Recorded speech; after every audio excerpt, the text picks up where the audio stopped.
Hello investors, Gold Mine here.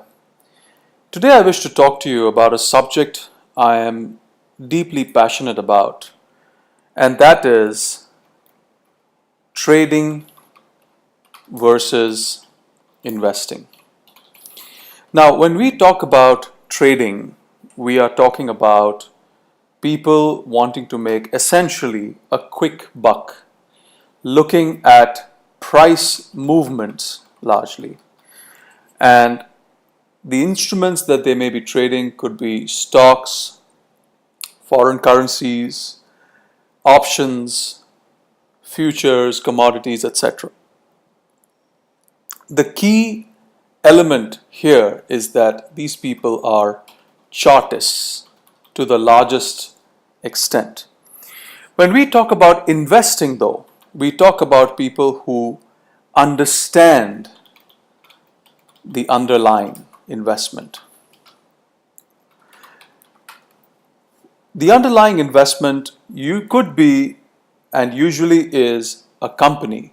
When we are talking about investing in stocks, investors tend to look at the bigger picture as well as the relevant details that give an indication of the intrinsic quality of the underlying investment.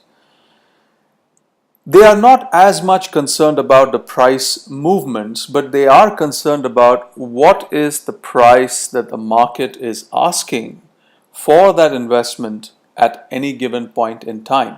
So the past price charts do not matter as much.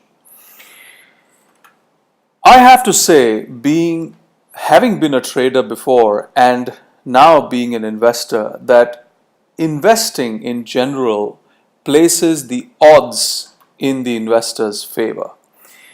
The odds are not as much in favor of traders unless they know exactly what they are doing, which I would think is a very small minority of the trading population.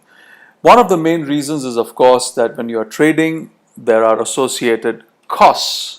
The trading charges, the brokers end up making certainly the profit. But the traders may win or may lose because it's all about timing the markets. And timing the markets, my dear friends, is a skill that requires more than just the abilities and foresight that most of us are gifted with. So, to conclude this video, I would like to show you an example. Investors would look at a chart that looks something like this. This happens to be the Standard & Poor's 500 chart, which is the 500 largest companies in America since 1950 all the way through today, as the dates here show. And you will notice that if someone had simply bought good investments, and I'm talking about the blue chips represented by the S&P 500, and just stayed put without having to try to time the market, like, okay, let me sell it here, buy it here, let me sell it here and buy it here, sell it here and buy it here.